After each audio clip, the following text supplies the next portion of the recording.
Olá, tudo bem?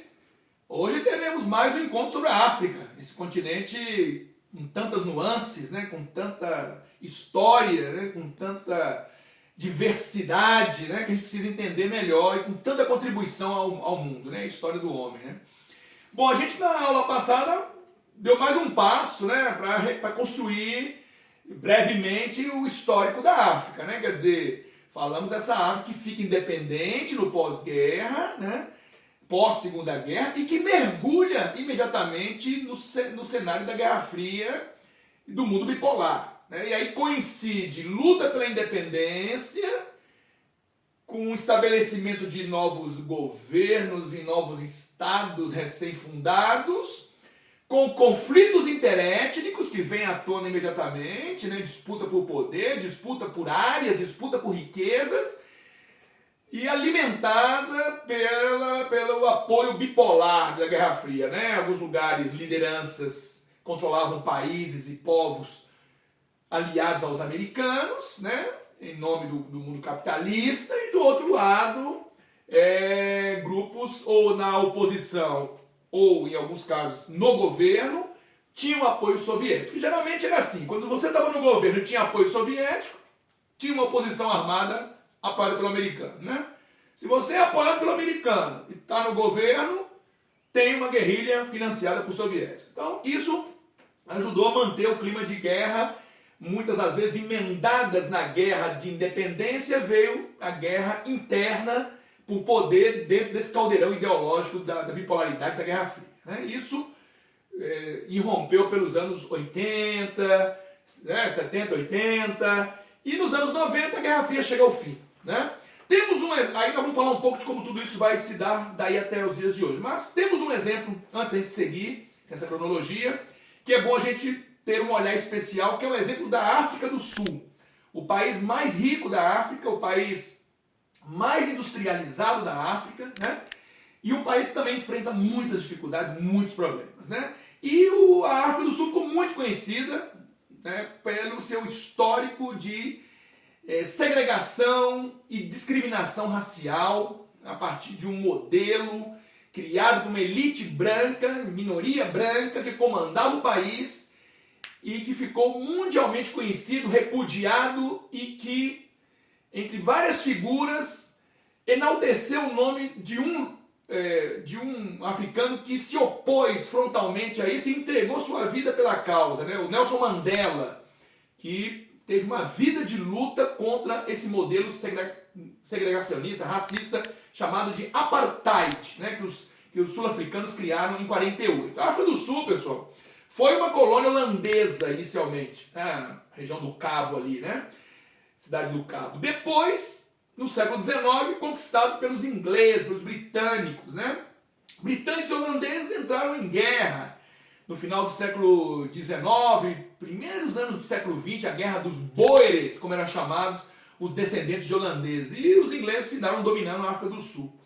E uma elite branca se estabelece no comando da África do Sul, e no final dos anos 40 eles configuram um modelo legal, um modelo de leis que tornavam a segregação racial algo legítimo perante a legislação do país, né, que é o sistema de apartheid, que cinicamente a elite branca dizia que era o desenvolvimento em separado. Né? Eles usavam o argumento de que as culturas dos brancos, dos negros, a história, a forma de organização social eram distintas e que para um não atrapalhasse o desenvolvimento do outro, eles precisavam criar regras para desenvolvimento em separado. Na verdade, não se trata disso, trata de uma política racista, discriminatória, preconceituosa, segregacionista, que mantinha a maioria dos negros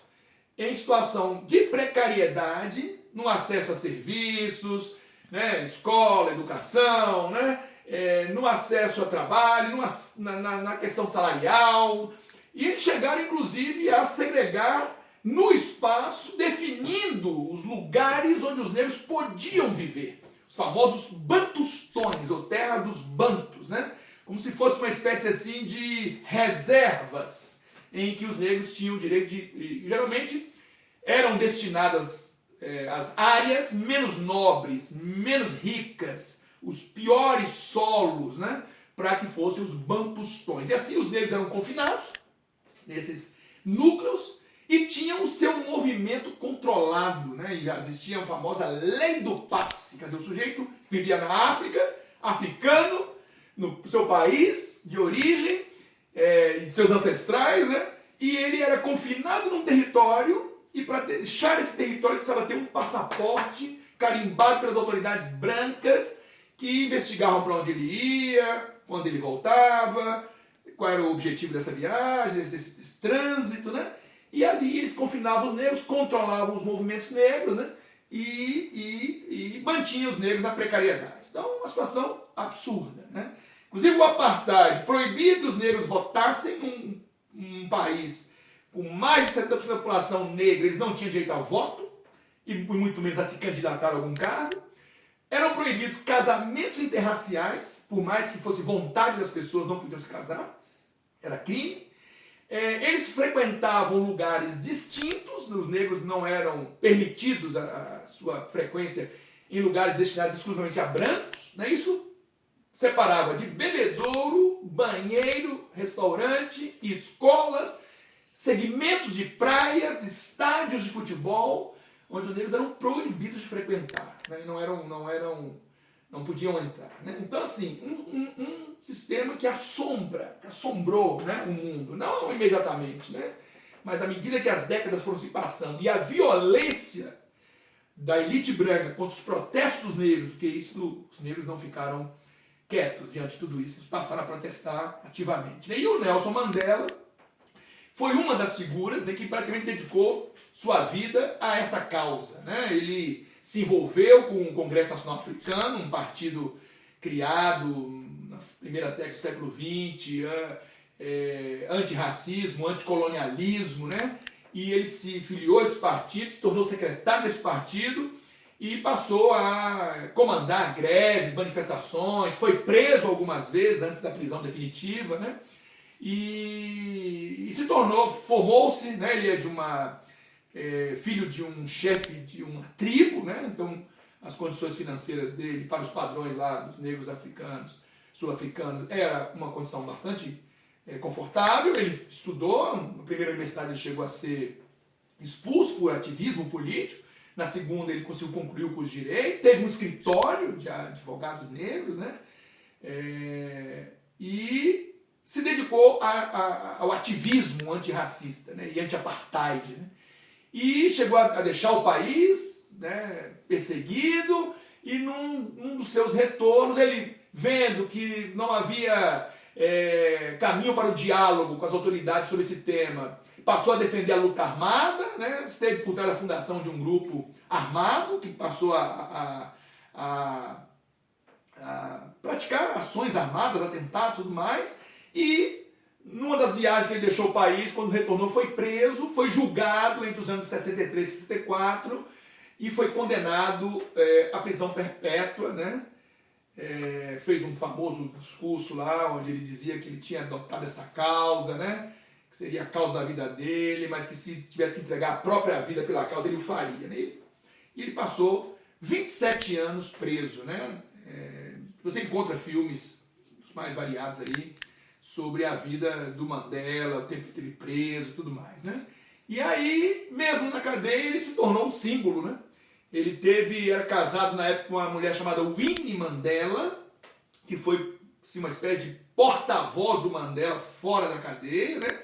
A Winnie Mandela também teve seu ativismo, foi presa em algumas oportunidades, né? Mas foi uma pessoa que praticamente sozinha criou a família dela, perseguida, discriminada, perdendo direitos, né? Tendo que sobreviver e ao mesmo tempo se proteger, né? De todo o tipo de injustiça e de autoritarismos do governo branco, né?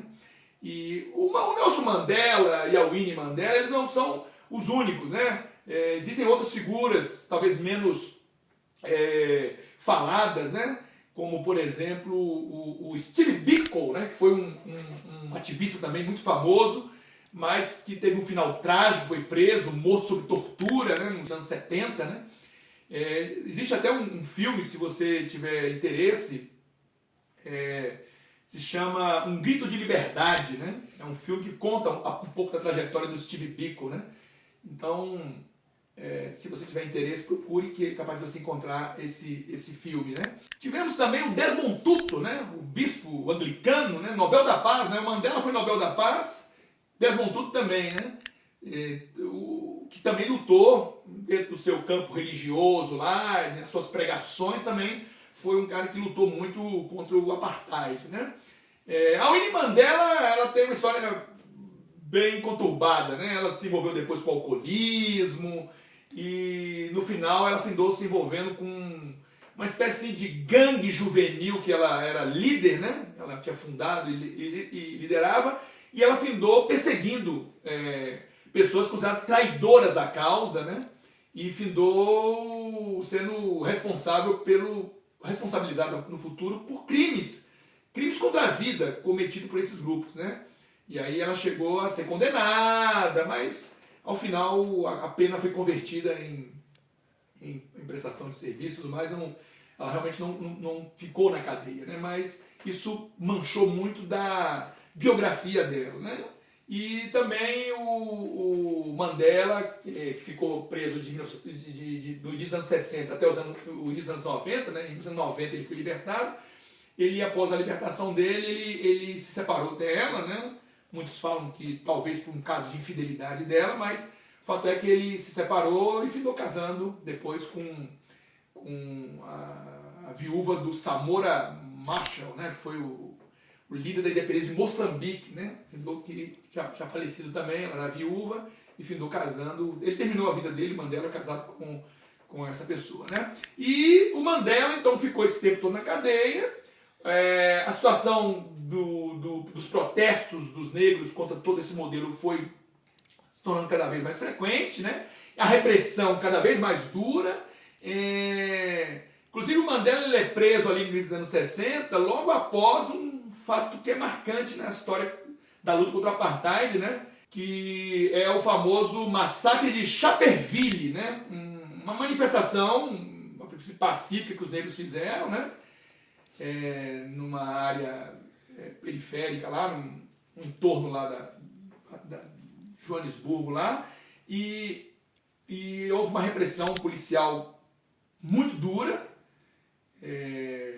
Dezenas de pessoas foram mortas, incluindo crianças e mulheres, né? E quase 200 de pessoas feridas, né? E isso chamou a atenção do mundo, né? O tamanho da violência que se usou nesse evento, né? E aí, com a crescente violência e com a mídia cada vez mais cobrindo a violência racista na África do Sul, o mundo passou a tomar partido dessa questão, principalmente a partir ali dos anos 80, né?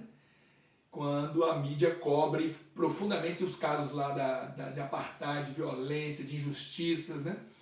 E aí começa um boicote internacional contra o governo sul-africano, e eles passaram a sofrer boicote em todos os campos, no campo financeiro, no campo comercial, no campo das artes, no campo do esporte, né? Eles passam a ser, a África do Sul passa a ser segregada mesmo, né?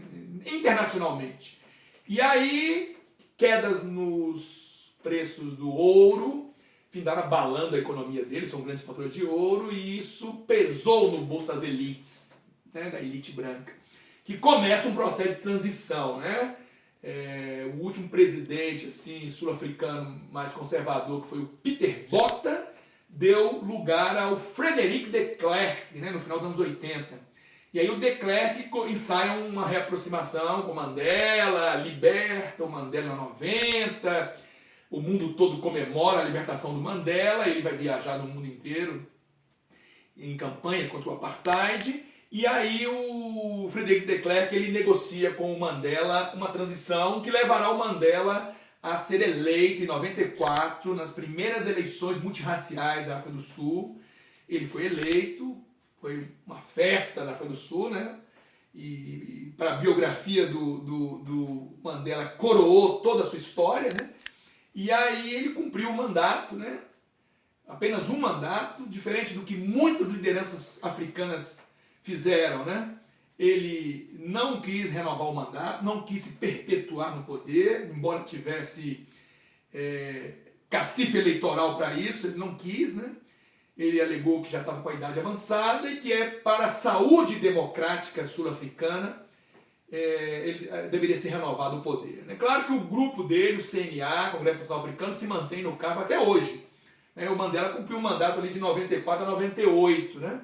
Depois ele foi substituído pelo Thabo Mbeki, e o Thabo Mbeki foi substituído pelo Jacob Zuma, e o Jacob Zuma foi substituído pelo Cyril Ramaphosa, que é o atual presidente sul-africano, né? E então, assim, e o CNA é o partido de todos eles, que se mantém no poder, né? E o Mandela teve uma transição que foi considerada muito bem sucedida em termos assim de evitar conflitos, né? Tanto de negros com brancos, evitar uma espécie de revanchismo negro, né? Ele conseguiu pavimentar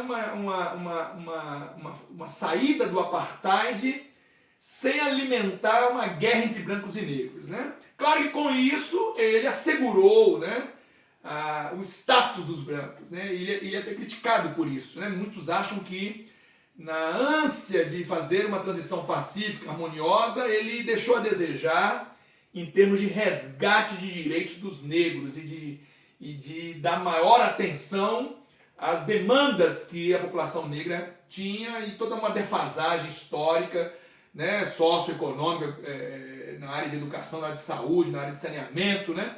Então ele é criticado, muitos acham que ele fez uma transição que foi bonita para o mundo ver, já que foi pacífica, né, e amigável, mas que para a situação de precariedade da população negra, ele não fez tanto como deveria, né? Essa é uma crítica que se tem.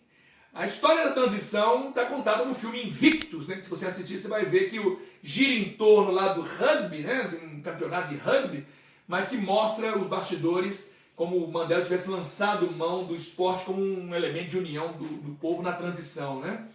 Do governo branco, racista, para o primeiro governo negro, né? E, de qualquer forma, o Mandela foi elogiado por essa passagem. Ele também evitou que o país mergulhasse em guerra civil interétnica, né? O Mandela é um Xhosa, né? E o outro grupo muito forte lá são os Zulus, representados por um grupo político chamado Inkatha. E logo que os Xhosas chegaram ao poder, através do CNA, já começou a haver confrontos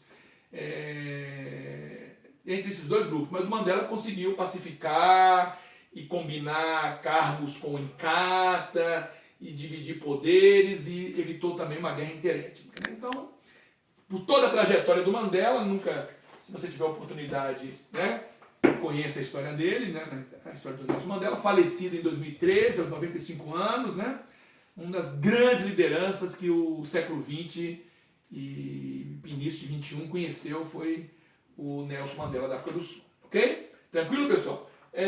Então a África do Sul é isso. Como é que a África do Sul está hoje? Ela conseguiu fazer uma transição, como eu já contei, não foi das melhores, né? Muitos acham que foi uma transição que poderia ter dado mais aos negros, mas abriu-se portas que até então não existiam, né?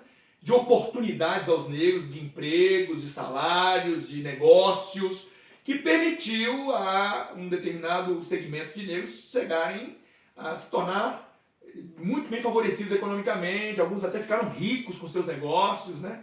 E moram em bairros nobres, em mansões, coisas que antes era impossível de ver.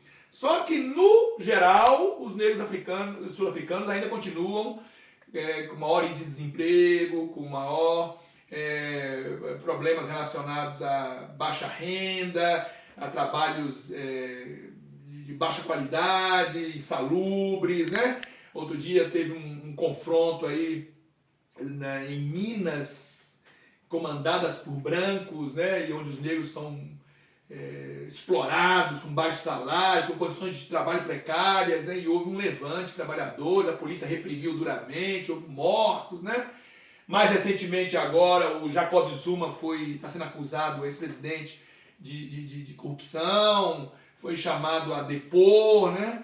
E disse que se negou a fazer isso, e isso findou gerando conflito nas ruas lá. Já houve também confrontos entre sul-africanos e imigrantes do entorno ali da África do Sul, em busca de emprego. A situação da África do Sul ela envolve ainda baixos salários, desemprego, problemas de saneamento, problemas de moradia, né? Alta violência urbana, é um dos países com maior índice de violência urbana, né?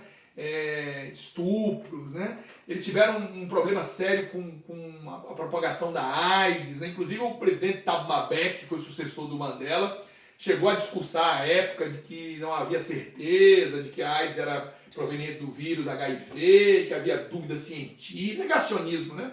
O que dificultou, né, o controle da doença na medida que a maior autoridade do país, né, ao invés de fazer campanha para que as pessoas se preservem, na medida que o HIV você evita através de atitudes responsáveis, né? E aí a maior autoridade do país está desprezando e dizendo que a doença não existe, ou que não está bem estudada, que é uma grande falácia, né? O próprio Mandela veio a público na época dizer que ele mesmo, Mandela, tinha perdido um filho para as complicações da AIDS, né? E a África do Sul chegou a ter o maior número de infectados, né, do mundo, né, em termos comparativamente com outros países, né? E não porque é o país mais pobre, é o país mais rico da África, né, mas por falta de uma política pública, por falta de... Isso aconteceu não só na África do Sul, estou falando dela agora, mas isso aconteceu em vários países africanos que chegaram a ter taxas de contágio muito superiores ao do resto do mundo e segmentos da população de 20% até 40% da população adulta infectada. Muito. Virou uma epidemia, né? Uma epidemia que foi desastrosa, né? Porque ela adoece, ela tira você do trabalho, da produção de riqueza, tem um custo do Estado para cuidar de você, né? Após a morte, isso tem um prejuízo na estrutura familiar, na renda familiar, né? E órfãos, né? Milhões de órfãos de pai e mãe do HIV, da AIDS, né? Muitos que não tiveram devida assistência, que foram cooptados pelo crime, em alguns países cooptados pela guerra, né? Então tem um problema o impacto da AIDS é similar ao impacto das guerras, né, na África. Então, e a África do Sul foi um mau exemplo, né, de como lidar com tudo isso. Hoje eles estão lidando melhor, em toda a África eles estão lidando melhor, avançaram nas campanhas, nas políticas públicas, na informação nas escolas, no coquetel retroviral, né, oferecido por rede pública de saúde em alguns países. E aí alguns países deram uma volta por cima, né, desse problema. Mas esse foi um problema seríssimo, entre tantos que a África enfrenta, esse foi um dos problemas seríssimos que a África do Sul enfrentou. E hoje a luta é para melhorar as condições de acesso, principalmente à população negra, né, ao emprego, à renda, as condições dignas de viver, serviços, infraestrutura, né, melhorar as condições gerais, né, de um país que foi segregado por tantos anos. Então, eu fiz questão de contar um pouco da história sul-africana, e especialmente da história do apartheid, do Mandela, porque é um capítulo importante dessa história. Ok, pessoal? Então, voltando lá, a gente tinha falado ali dos anos 90, né? Como que a Guerra Fria vai terminando ali, no final dos anos 80 e nos anos 90, e a África vai mergulhando numa década de crises, né? Foi a década mais terrível. Enquanto o mundo sorria para a globalização, para o fim das barreiras ideológicas ao comércio, para a expansão da economia global a partir das ferramentas da revolução tecnocientífico-informacional, né, da internet, das telecomunicações, dos transportes cada vez mais ágeis, né, e o mundo falando em estreitar fronteiras, formando blocos econômicos, trabalhando com a maior integração, né, dos povos, do comércio, integração financeira. A África mergulhou em guerras interétnicas, sangrentas, né? E que foram muito dolorosas, custou muito ao povo africano em vários países, né? E afastou os investidores também da África, né? A África se tornou, dentro do mundo globalizado, integrado, que cada vez se comercializava mais, que demandava mais e melhores infraestruturas, né? A África ficou escanteada, né? ela ficou mergulhada em guerras, em fome, né? Nós tivemos crises alimentares, né? Porque a África às vezes consegue somar todos os medos, né? E algumas regiões, porque você junta áreas que estão abaladas por guerras, né? A guerra ela paralisa a produção, ela interrompe a oferta, interrompe os fluxos, o governo canaliza recursos para a guerra em detrimento do resto da sociedade, né? Os investimentos vão embora, e aí a população fica sendo vitimada por tudo isso, né? Aí soma-se às vezes no mesmo país crises, catástrofes naturais, né? Por exemplo, grandes secas, né? E principalmente aquela região ali do Chifre da África, ali onde fica Somália, Djibouti, Eritreia, Etiópia, Sudão. Aquela região ali muitas vezes faz parte do Sahel. O Sahel é aquela franja ao sul do deserto do Saara, que vai do Atlântico até lá o Mar Vermelho. E ali você tem os piores IDHs do mundo se concentram ali nessa região. Na verdade, a África costuma ter os 20 piores IDHs do mundo, costumam ser africanos, às vezes até mais, né? Quem às vezes fura um pouco a fila aí é Afeganistão, né, e tudo mais, mas geralmente a África tem os piores IDHs. E aí soma-se a crises de conflitos armados, secas prolongadas nessa região, né, que é uma região que sofre um processo de desertificação, de degradação, né, baixa produtividade agrícola, né, e aí a somatória disso tudo, da própria desestruturação dos estados que não conseguem socorrer, né, as pessoas nas áreas onde elas estão, né, tudo isso culmina em grandes episódios, né, por exemplo, de fome, né, que assombram e assombraram o mundo. Na década de 80, isso foi na Etiópia, que passou uma grave crise de fome, né? Na época mobilizou a atenção mundial, artistas, né, fizeram campanhas, shows beneficitários, né? Gravaram músicas, né? We Are The World, né, que é muito famosa, o reunir maiores personalidades da música americana, né? Para arrecadar recursos, né, pudessem ser enviados para a Etiópia, né, Live Aid, né, shows, né, que foram organizados, né, no sentido de arrecadar fundos, né, para enviar para a Etiópia. Década de 90 você teve a Somália, né, um país que mergulhou em uma guerra civil, que desestruturou toda a autoridade central do país, foi pulverizada por senhores da guerra, né, e mergulhou num quadro de seca e fome também, né? E o mundo novamente se assombrou com o que estava vendo nas telas, né? E mais recentemente, nos anos 2000, teve o caso do Sudão também, uma guerra feroz, guerra civil, aí na província de Darfur, né? Onde milhares de refugiados, né, também se viram em situação precária, de fome, né? E isso volta a assombrar de novo, né? Há pouco tempo a ONU anunciou um risco, né, de crise alimentar, de insegurança alimentar intensa nessa mesma região, também com todas essas perspectivas de mudança climática no mundo, né? Essas regiões podem ser assoladas mais frequentemente por secas, né, prolongadas. E aí soma que é uma região pobre, de pouco recurso, de baixa produtividade, né, que muitas vezes é assolada por confrontos, então tudo isso gera quadros muito graves de fome, né? Que é uma outra marca que a África vive na contemporaneidade, né? É a questão da fome crônica, da desnutrição, né? Que é um quadro que chama a atenção, que às vezes envereda por caminhos terríveis, né? Tranquilo, pessoal? Então, em linhas gerais, a gente abordou mais um pedaço do histórico da África, né? Nos concentramos mais sobre a África do Sul, mas próximo encontro a gente vai dar seguimento, quero falar de outros conflitos que a África viveu e vive até hoje, né? E para que a gente possa fechar o conteúdo desse continente, ok? Espero que vocês tenham gostado mais uma vez. Um abraço.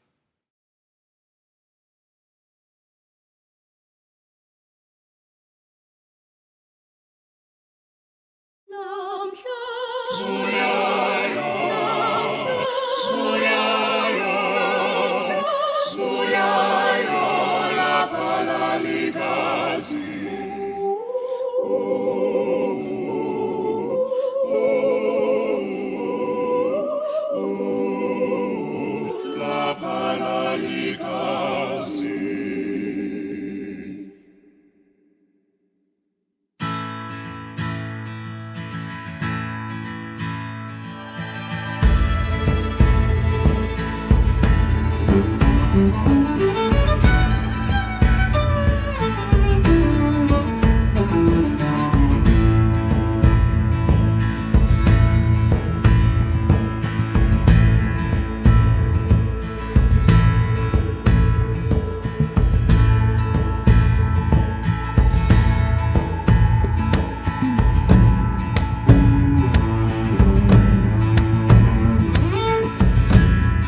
September 77.